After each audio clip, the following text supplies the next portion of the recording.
Hello everyone and welcome back to the channel.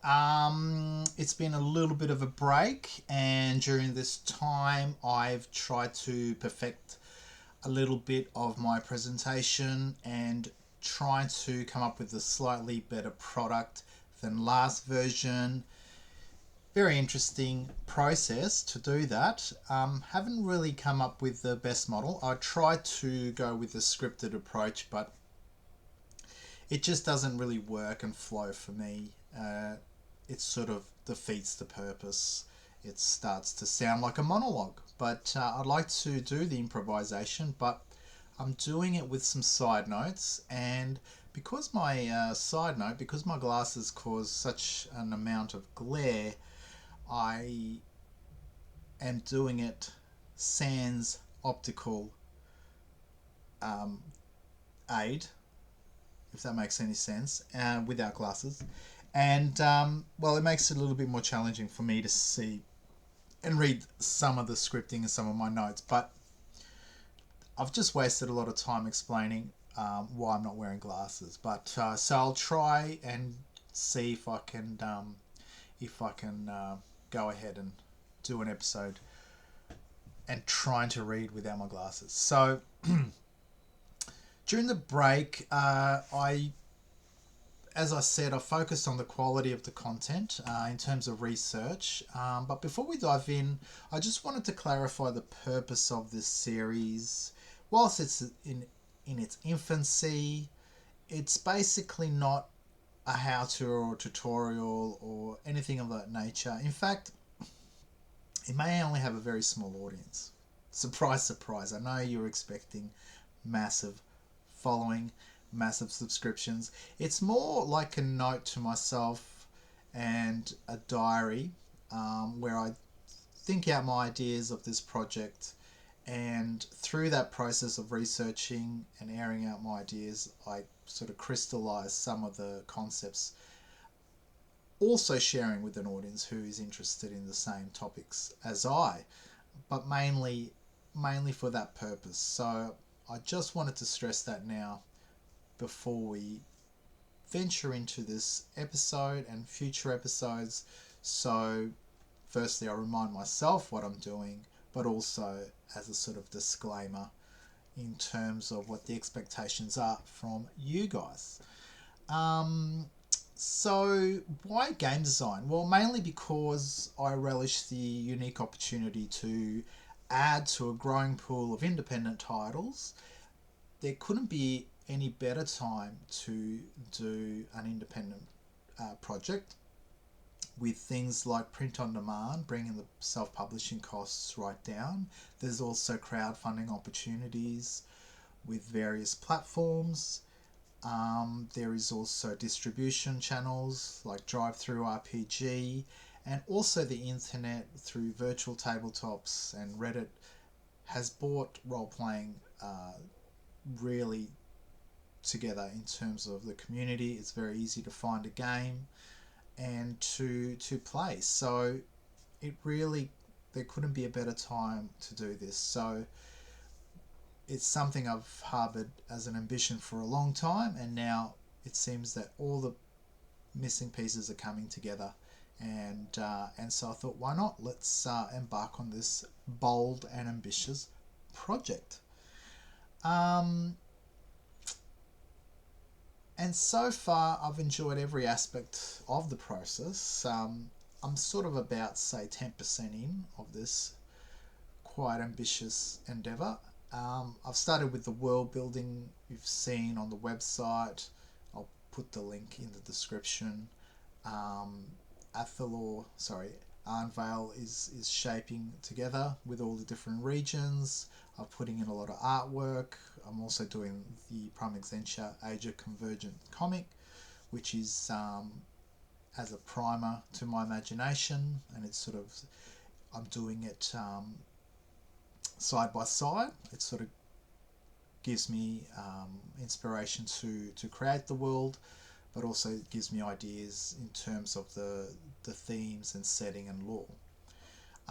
So the purpose of the series is that in each video I'm going to look at a creative problem and my attempt at solving it. So creative problems with specifically with regards to the tabletop role-playing game side of it.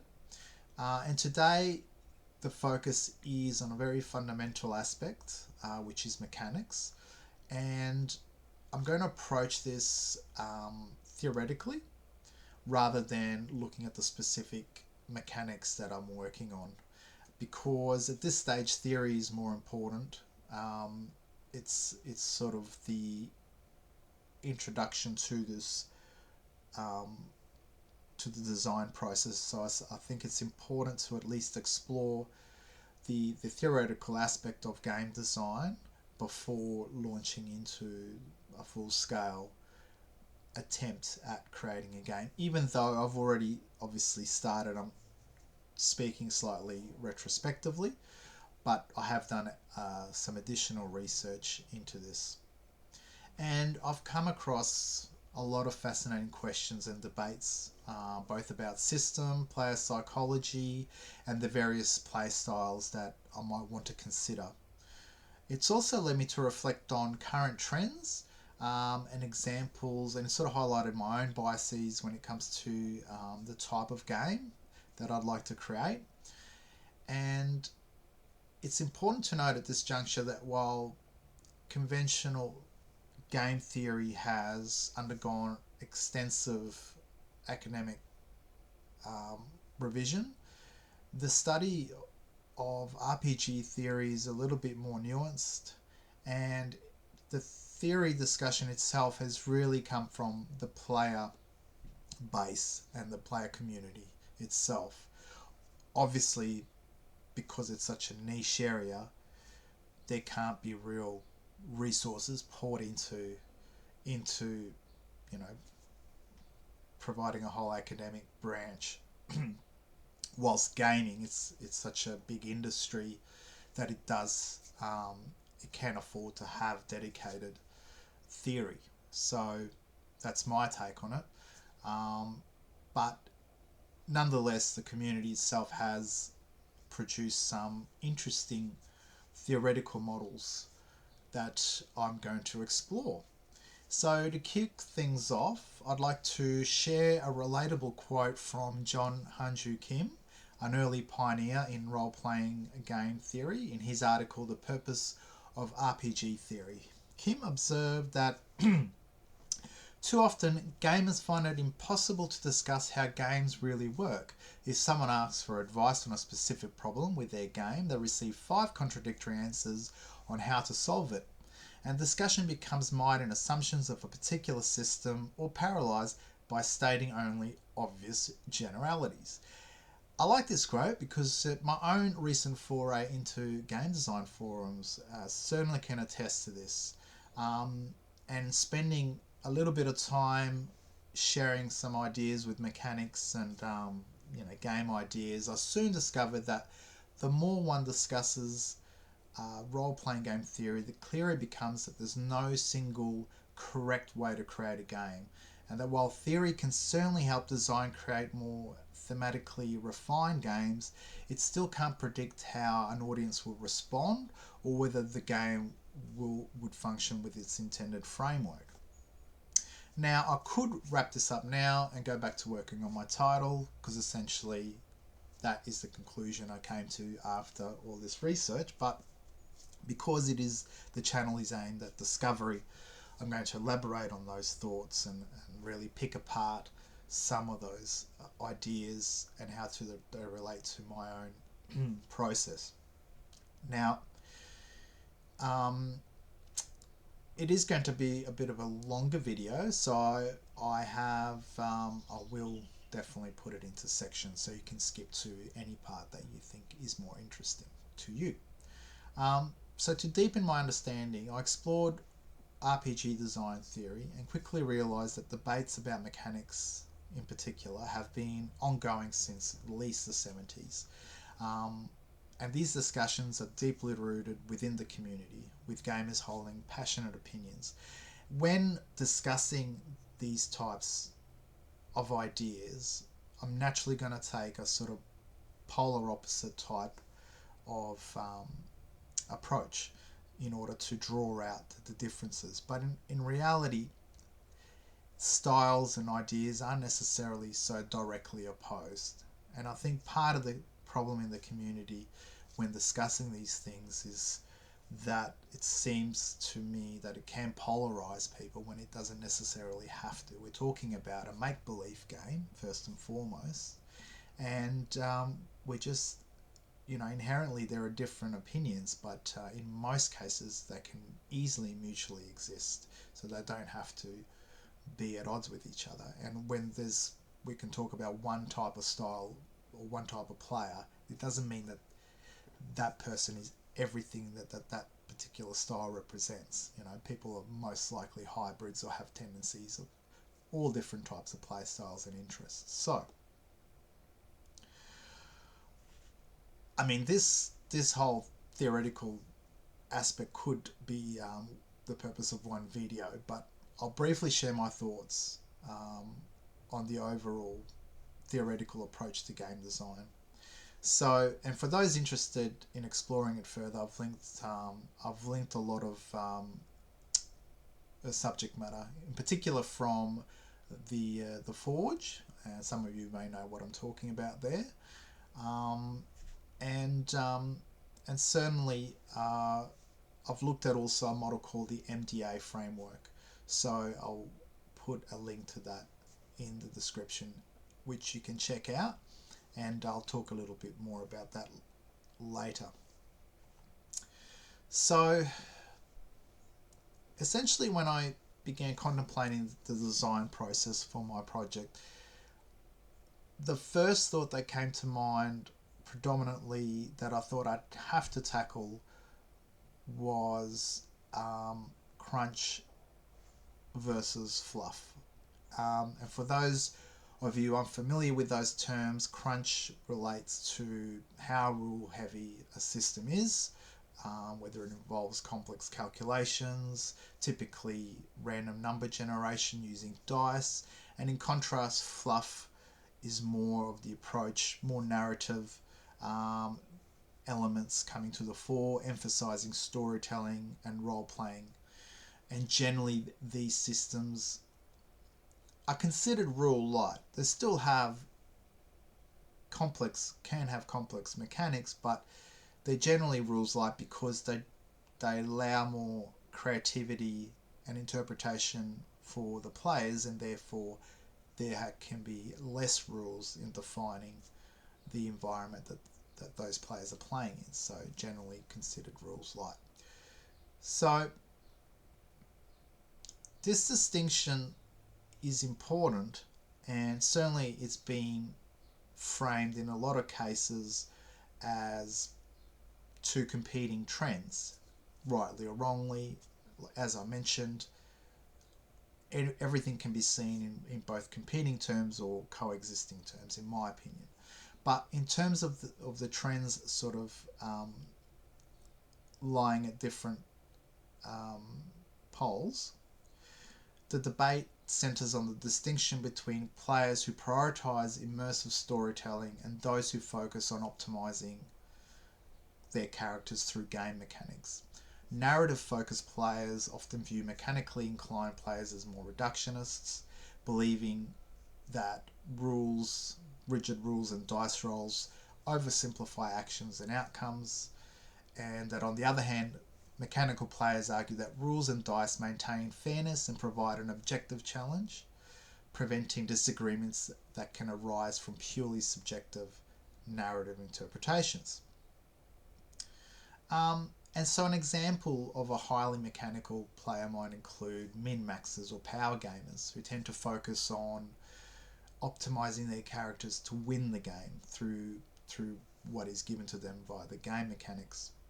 And in contrast, role players are more interested in character immersion, problem solving, and achieving story-driven outcomes. Loosely, these type of competing tendencies. And reflecting on this, I considered the type of game that I enjoy and wanted to create. And while I'm intrigued by the innovation of narrative-driven mechanics, I find myself supporting the use of dice for their impartiality and also viewing the GM as a referee accountable to those dice outcomes. So essentially firmly entrenched in the more classic school of role-playing games. That said, the evolution has prompted me to rethink narrative control. I've come to appreciate the benefits of moving away from strictly numerical driven outcomes and trying to also share narrative power more equitably between the GM and players. This shift has challenged my belief in the GM as the sole and ultimate authority and inspired me to design mechanics that integrate more narrative flexibility into dice outcomes. In doing so, I aim to create richer opportunities for both players and the GM to influence the story, ensuring that dice results have meaningful yet in-game consequences beyond numbers. In terms of design, this led me to carefully consider all aspects of the game, from progression, skill acquisitions, combat mechanics, and the magic system. I've made a conscious effort to layer and diversify these elements to minimize potential weaknesses in terms of player exploits and to ensure that the game remains balanced. And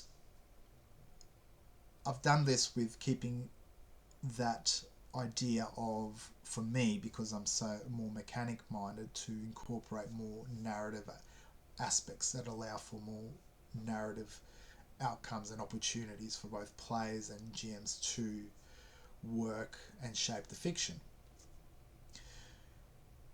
Now, another topic that sort of aligns itself, well, that kind of stemmed after looking at the crunch versus fluff dichotomy, so to speak.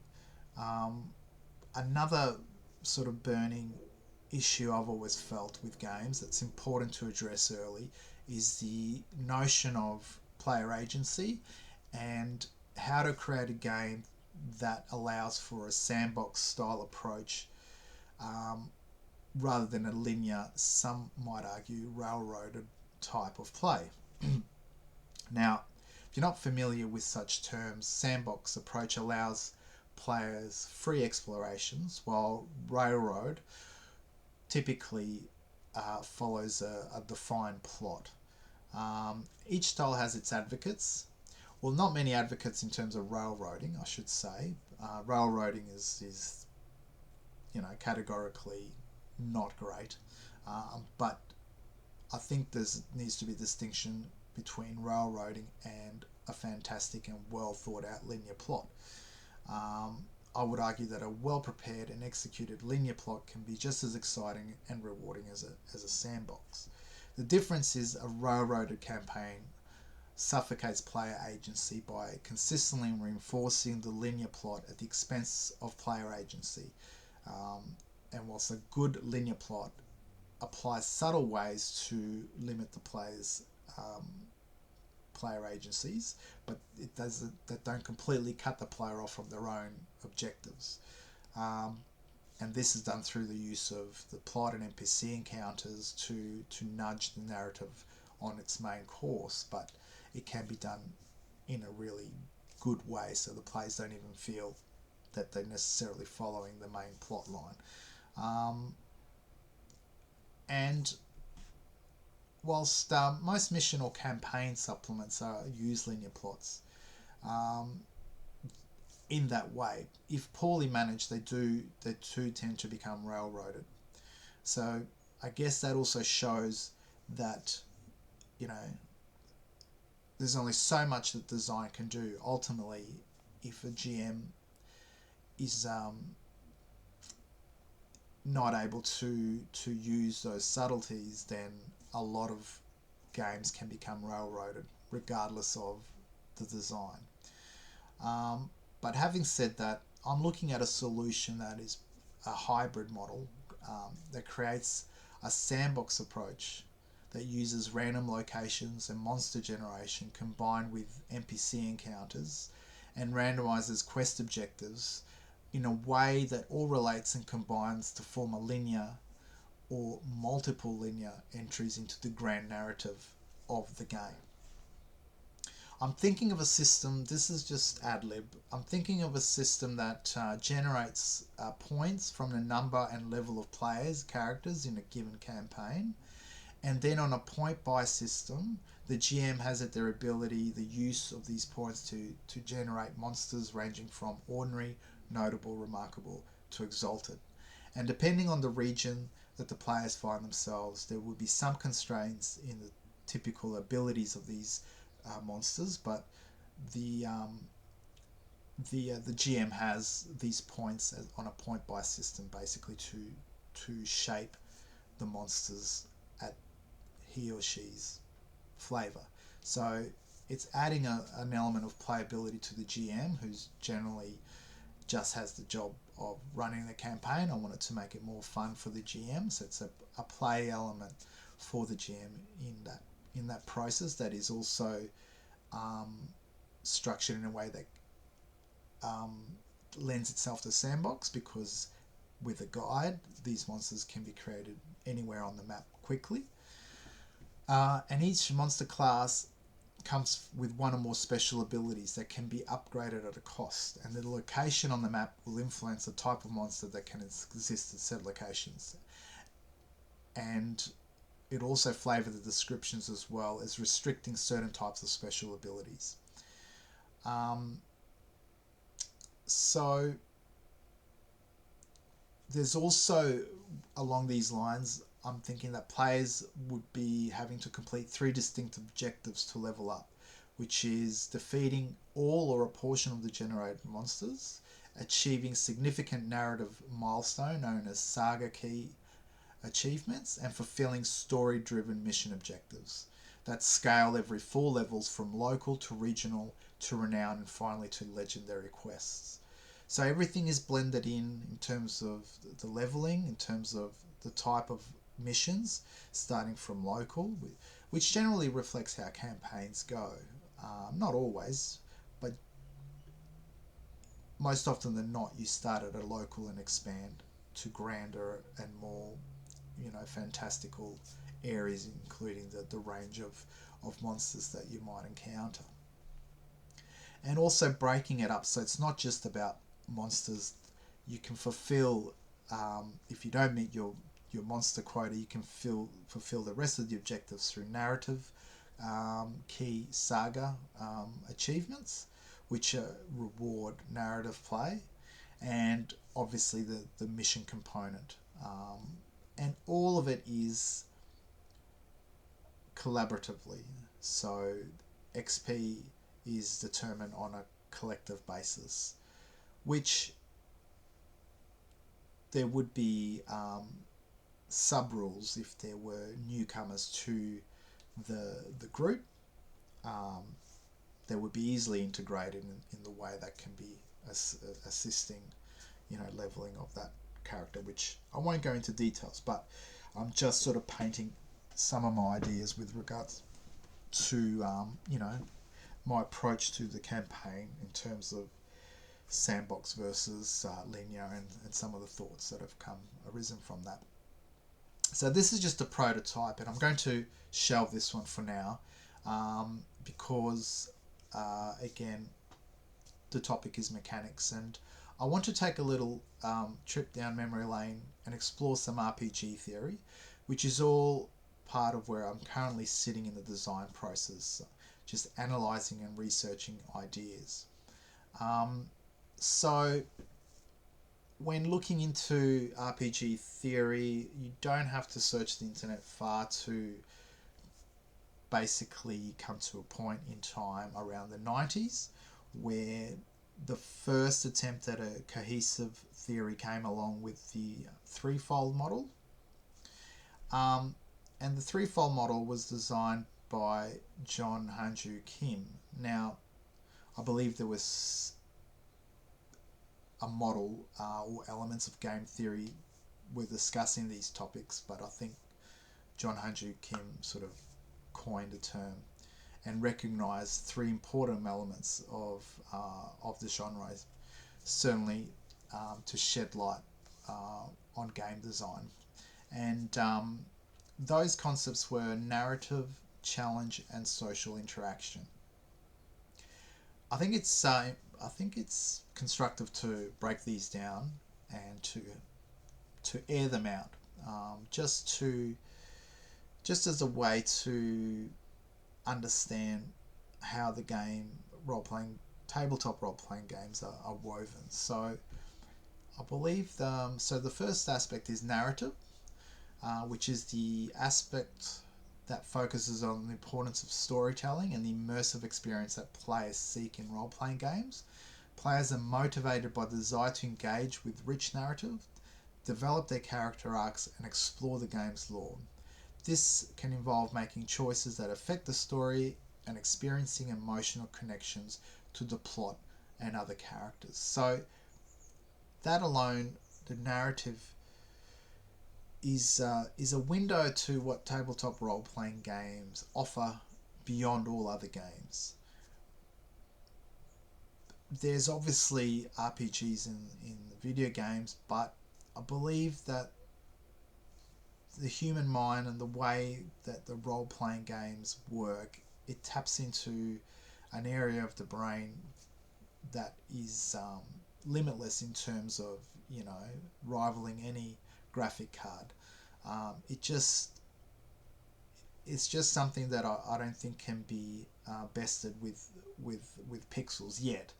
And so that ability to create a game around um, the power of imagination is something that's very powerful within role playing games, and it's the main attraction I would have thought.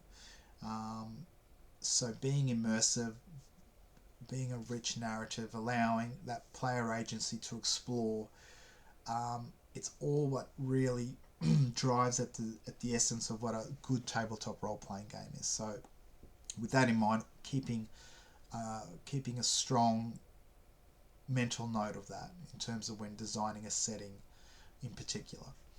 Um, the next part, the challenge aspect, emphasizes on the importance of skill-based gameplay and the satisfaction that comes from overcoming obstacles. Players are motivated by the desire to test their abilities, strategize, and achieve goals through gameplay mechanics. This can include combat, puzzles, or any other mechanics that require players to engage critically with the game. So narrative can only go so far, in my opinion. Obviously, the more narrative focused games in modern gaming tend to explore simply following the narrative. I believe that there has to be context and impartiality, that if it's just storytelling and someone's saying their story and player B telling their story, it loses its meaning. And so mechanics add two things that I think are vital. The gamist element, where it feels like you're playing a game and it's fun, and there's goals and sub goals, and there's results, and there's character building, and there's though all those things that potentially the min maxers love, but effectively they're to drive the desire to play it as a game rather than just as a story. Because if you want a story, you can just read a book, or you can do a collective book reading. I don't know, but it has to be gamist, and the challenge aspect brings that out. The other thing that mechanics and dice bring is transparency and impartiality to results.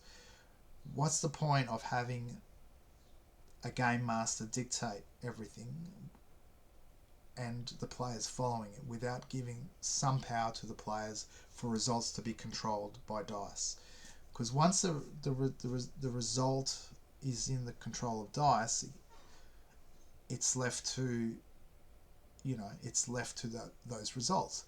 But having said that, if it's too variant, if it's a one dice roll can determine an outcome, I feel that's too narrow, which is why I work with dice pools, which flatten the probability curve and manage that so that typically the results will be in favour of the expected outcome, which essentially, if you spend time developing a character into a particular area or skill, you want to be rewarded for that, so that the outcome should reflect your increased level of proficiency in that. But also incorporate a narrative element so that the dice roll is not just the final say, that it's not just about the numbers. And so it's definitely important to keep this other aspect in mind that was discussed with the threefold model. And lastly, it's the social interaction. The components that highlights the social dynamics presence in role-playing game, focusing on the relationships and interactions between players, and the motivation that comes from collaboration, competition, and shared experiences. This includes working together to achieve common goals, engaging in roleplay with other characters, and building a sense of community within the game. So this is another very important aspect of role-playing games that you see with multiplayer games online, but I just think it's a closer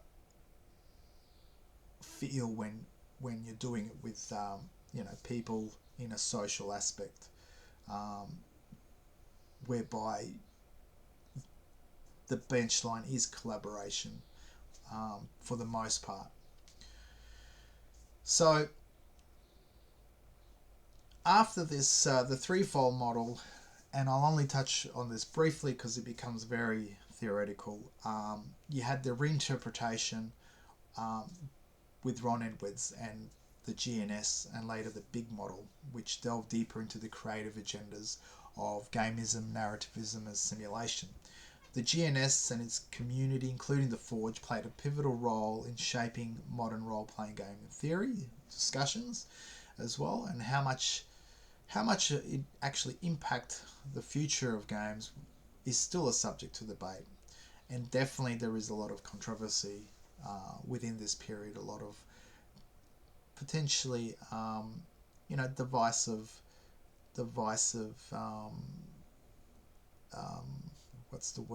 debate on it in the forums that these discussions took place. And all the links, I have links to the Forge and this particular theory, the GNS model. I think the whole community has moved forward from this, and certainly I don't think any game really realistically uses a unified theory to create these days. I don't think any game would really benefit from a unified theory, and I don't think there can be a unified theory, in my belief. What is a unifying theory for essentially a hobby built around playing make-believe? I feel that the current more established cognitive and social psychology theories probably have more relevance in understanding dynamics of role-playing within groups.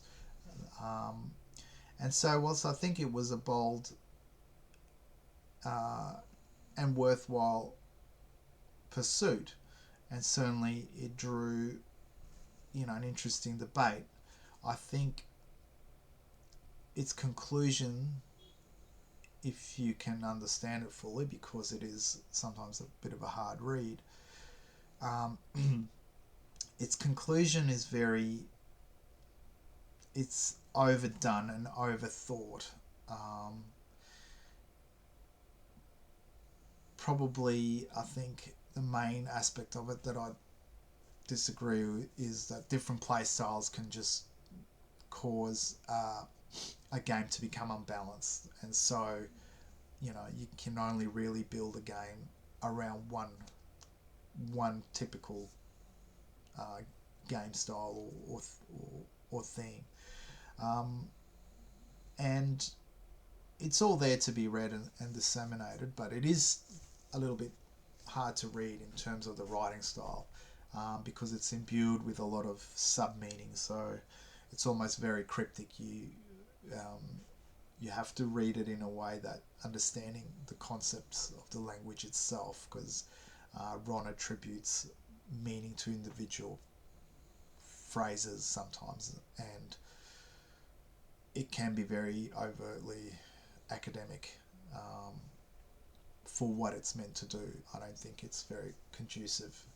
It goes too deep, basically, in terms of role-playing design, for my experience. And whilst it's a genuine attempt to question traditional methods of role-playing game, I think it's essentially redundant. But it's there, and as I mentioned, I've put some links in the bio, and it's worthwhile reading. It's entertaining, and it's interesting, and yeah, some pretty deep, heavy concepts. But one of the questions that it raised for me is the importance of how important it is. Should the game design reflect the author's intent? And I guess to some extent it largely depends on the nature of the project. So some systems like GURPS are specifically designed to be highly utilitarian and adaptable to any settings or story, giving game masters and players the flexibility to shape the game. Whilst other systems with with more deeply integrated lore and canon, systems like Dungeons and Dragons and Warhammer, for example, they emphasize the author's vision within the work, and provide a robust narrative framework, and generally are more rules heavy. And some would say that would limit creative freedom, because it established strict boundaries of what is possible within the universe. And that kind of brings to the notion that less is more. And so you've seen games sort of becomes rule light, on the basis that too many rules, too much canon can inadvertently stifle creativity, as it constrains players to work within an already defined world. But I'm firmly of the school that it can be more of a balanced approach between authorial intent and player freedom. And if you want to offer an immersive world, you do require some strong narrative lore.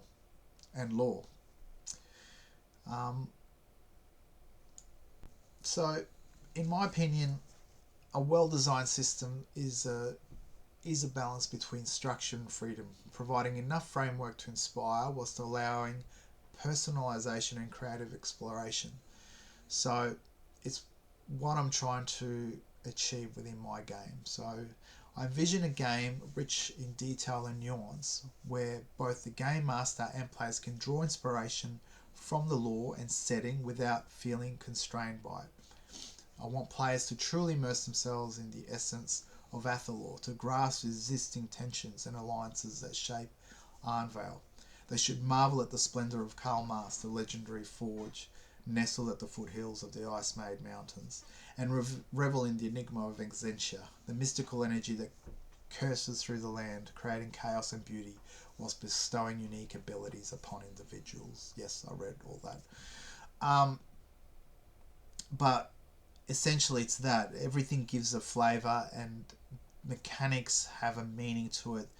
Skills have a thematic meaning that lends itself to the setting. Everything dovetails nicely to create a well-balanced system that is drawing inspirations from the setting but doesn't limit players' agency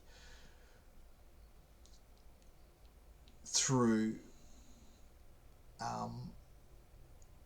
rules, but it does limit the scope of what can be done in that universe, but it still allows the player to decide what to do. So ultimately, it does not stifle creativity, but has to be within the setting. So with this vision in mind, I've established my design principle to emphasize clear rules for combat, skill usage, and social interactions, all firmly rooted in a dice-based system. I've opted for dice pools derived from a character's innate attributes, leveraging the flatter probability curve of D6 dice pools, as mentioned prior. And this approach allows for a more nuanced representation of a character's skills, where years of training are reflected in skill packages that lead to succeed most of the time.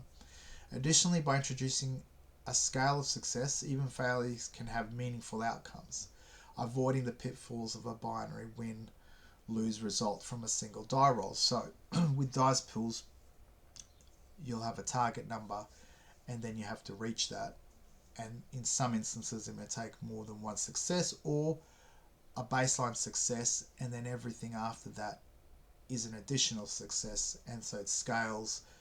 It gives the GM the opportunity to provide extra content in terms of the outcomes, the real world outcomes, depending on the level of successes and in some cases failure. So in this way, the system fosters a more dynamic and rewarding experience for players, encouraging them to engage deeply within their characters and the world around them. So I guess that I can touch upon the MDA model, which was another theoretical framework that I looked at when doing some research on game theory. And so the MDA stands for Mechanics, Dynamics, and Aesthetics. It was generally designed with video games in mind. I've got the link to the original document in the notes in the comments. But what I liked about it is that it resonated with my own concept, which I call the ecosystem model, where every element from the setting to game mechanics to character and skills exists in a symbiotic relationship with each other. This holistic perspective ensures that no part of the design operates in isolation. Each component directly influences and supports the other. So what I mean by that is again, this is my own experience, but I have seen with other creators, when you start on such a bold project as a tabletop role-playing games, you can get fixated on things. You generally start on the juicy things. Maybe you had a cool mechanic, maybe you had an aesthetic part of the world that you really wanted to explore, and so you begin there. For example, say a magic weapon, and you start creating attributes for it, and giving all these powers and abilities to it, whatnot, or perhaps a monster. But wherever you go, if you then concentrate too much on that, it may backfire at the back end. You may create something that is too powerful, or that is inconsistent with the setting, or how does it interact with armor? Well, you don't know because you haven't created the armor rules. Especially with magic, how does that work? What's the time aspect of it? What kind of effects are generated? How does that scale every level? Will it break at second level or become too powerful? So it's really easy to start a project and focus on one thing and then realize much later on that it's just broken at a holistic level. So what I do with my ecosystem level is just I sketch strokes to get a rough idea of all sections of the game, and then I start to fill in the details slowly by sort of navigating around the different areas. And at each stage I check and make sure there's consistency and balance within all those elements. So by using these broad strokes early in the design phase and working on the smaller sections, I constantly review the entire system to maintain consistency. These are my notes.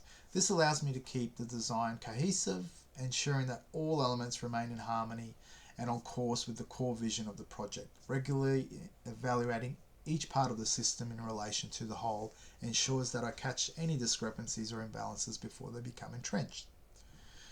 And so, in many ways, I feel this process kind of mirrors the original intent behind the MDA framework, which looks at inputs and outputs and considers them in a way to manage and maintain the desired player experience.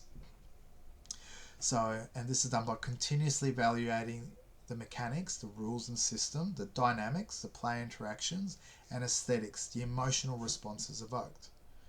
So, whilst I haven't used the MDA directly, I've looked at it and I've assessed it for how it breaks those three mediums, because again, if you're just focusing on outputs without regarding the player, you may not be catering for players. You might be doing something completely different. So at every stage you have to look at the input and output, the types of emotions that you're likely to create, the types of engagements you're likely to create, and how those engagements then need to transfer back into the world, and in the between sits the mechanics and dynamics.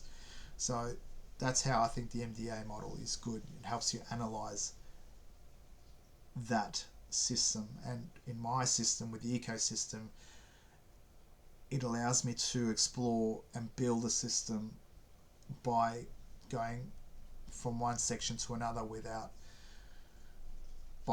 in order to maintain consistency and balance, so that I don't break the system by the time I get into higher levels or in a different aspect. Like if I get into magic and realize that everything I've built is not going to be consistent with that system.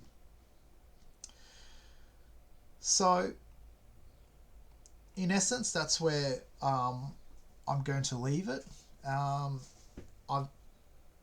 have made progress in the game. I've sort of slowed down a little bit recently, and we're now heading closer to January, which is where I'm going to be focusing on the comic more, as I'm going to do another Kickstarter campaign. And I have been fluctuating regularly from the role-playing game to the comic, keeping in mind it's the same setting, so it all feeds and helps each other in a whole host of ways. And it also helps me break my thinking up from what sometimes is tedious and difficult writing with the role-playing game to a more creative, fun aspect of comic writing and story writing. And I love both, which is why switching it up really works for me, and is one of the main reasons why I decided to do the comic as just almost a break, an outlet that lets me take a break from the role-playing game yet continue the work through a different medium. And once I've done an issue or so, I generally go back to the role-playing game with more substance and more ideas. So I'll leave it there, and I'll see you in the next episode where I'll tackle more specific problems that I've encountered during this tabletop role-playing building journey. So thanks for sticking around. If you can, please do check out my website, click a like, subscribe, and I'll keep making this content. Thanks again. Bye.